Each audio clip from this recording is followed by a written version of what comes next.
Okay, we're gonna learn the 10 steps to a junk removal job. If you're new to the industry, this is usually how it goes. I've made a list of it over to the right, and we'll go through every one of them. Now, do realize that every circumstance, every job is going to be totally different. Everybody's going to have different results and different steps that you're going to take, okay? Let's first go with the phone call. The phone call is one of the most important parts because that's going to show you if you even get the job. So that's really important. Usually my phone calls come from organic search.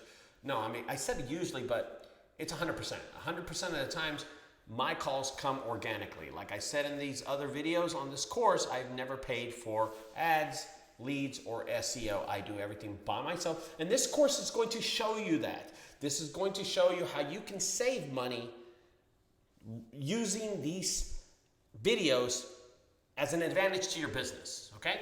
So the first thing is an organic traffic phone call. I get the call, I get it from organic, and then I answer the phone, which is number 2, the phone call. Very essential. If you're a good salesman, you should be able to get the call and establish a quick relationship with the customer, be able to be a good salesman. Because being a good salesman is a big part of running a business. If you're really shy, if you're an introvert, then you're going to have a lot of problems. And I'm telling you, this business isn't made for shy people. I know a lot of shy people who went out of business already because they're scared. They don't know how to answer the phone. They don't know how to close a sale. They don't even know information about their business, and that's pretty bad. When a customer asks a question, they're like, you know, and it's really weird because if you run your own business, you should know every part of your business. And this is one of those steps that is really important, okay? Now, let's go to the estimate. The estimate, so we're gonna make an example of this. We're gonna make on this 10 steps how to run a junk removal job or how to do a junk removal job. The example is going to be a garage clean out. Do not give them a price over the phone for something like that. Ask them to send you pictures, but tell them this. Tell them that you'd like to come by and take a look at it. Then that's when you actually drive to their home. It's a free estimate. I always offer free estimates, okay?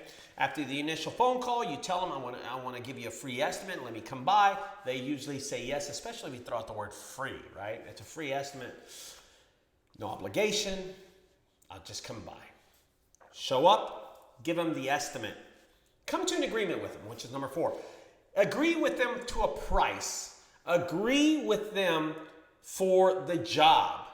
And that is something, if you want to have it written down, which I have never done that. You're going to get this from a lot of other companies. Oh, I get a signed contract. Here, I give them my tablet and tell them to sign it. Okay. In Texas, it's totally different. People do contracts with the handshake. People do contracts verbally. We are honest people here in Texas. So this whole thing about signed agreements, don't do that if you're in Texas. If you're in another state like Chicago or New York especially, or Los Angeles, where if you step on a toothpick, someone's going to call you transgender. That's totally different, okay? If you need to make an agreement with somebody, I totally understand, okay? Now, after you make the agreement, let's talk about accessibility. And you say accessibility, what does that mean? Well, how accessibility is the junk to you? Are you going to have to park really far? Is there a huge distance? I always take this in consideration when I give a price. Like, is it upstairs? Am I accessibly going to get to it? It's a tool, and it's an argument that you can keep up with a lot of people and other junk removal companies. Don't think it's a big deal.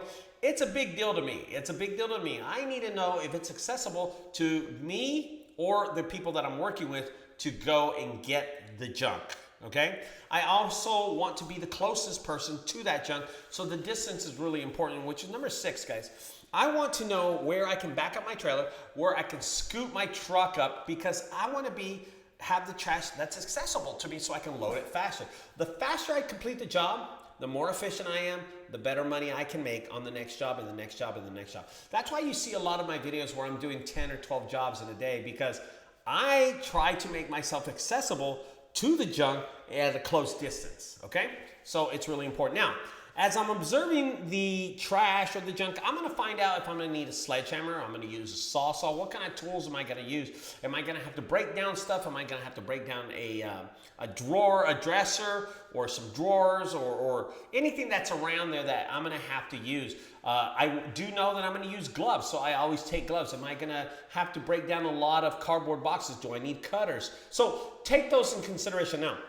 When I get to my property after the estimate, I load up all those things into my truck. But I also pick out the truck that I'm going to need. Am I going to use a flatbed? Am I going to use the box truck? Am I just going to use my truck? Is it enough trash just to use the truck? Now, I know a lot of people. Well, honestly, this is for everyone. If it fits in the back of your pickup truck, it fits in the back of your pickup truck. Don't be hooking up and hitching your trailer to go across town to do a job that would fit in the back of your pickup truck. Put it in the back of your pickup truck. Your pickup truck is more efficient. It's a faster vehicle. You can get there faster. You can get there more efficiently. So why would you hitch your trailer if it fits in the back of your truck? Are you trying to give the illusion of more junk so you can charge more? If the price is already set and the agreement's already in play, and you know the distance and the accessibility to the trash, and you talked to her on the estimate about the price and you agreed to it, the job's already done at $150. I don't care. They don't care where you put it as long as it's done. After you figure that out and you know the truck that you're going to take or the trailer requirements that you'll need, you're going to have to go down to the job and actually complete the job. As you're working, you already figured you're going to have to eventually complete the whole job like you told them in the agreement. It's very important that when you're cleaning, you do not change the price. If you change the price, you're shady. The whole job has been sketchy to the customer now. Now, it is time for payment. After the job is complete, be sure to get the payment. Now, this is a challenge for almost everybody to ask for payment. Not for me. I love asking for payment. It's the best part of the job.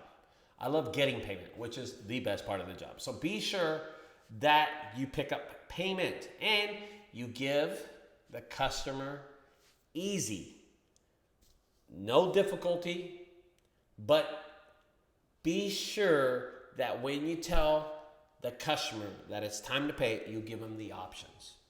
Cash, check, Venmo, PayPal, Cash App, Zelle, all of them. Be sure that you have applied for all these digital payment systems because the customer will appreciate that if you give them the options. Okay, guys, these are the 10 steps to a junk removal job. Follow them like this. It's not that difficult, guys. You can print this page out, take it with you. Now, here's what I want you to do. I want you to get a worksheet, a piece of paper, and really write down your 10 steps or your 7 steps that you're going to use every time you go to a customer.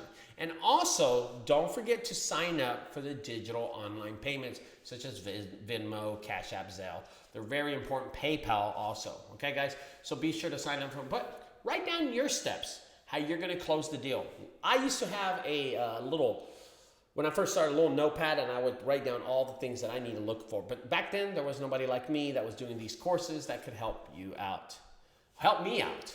But now there is. And now I'm helping other people establish their business. Now, guys, here's another thing. If you're stuck on any of these topics, any of these videos you didn't understand, reach out to your accountability coach. He will take care of you. He will walk you through some of these steps, and then y'all will fix it, and you'll work through this program. I'll talk to y'all later. Thank you, guys.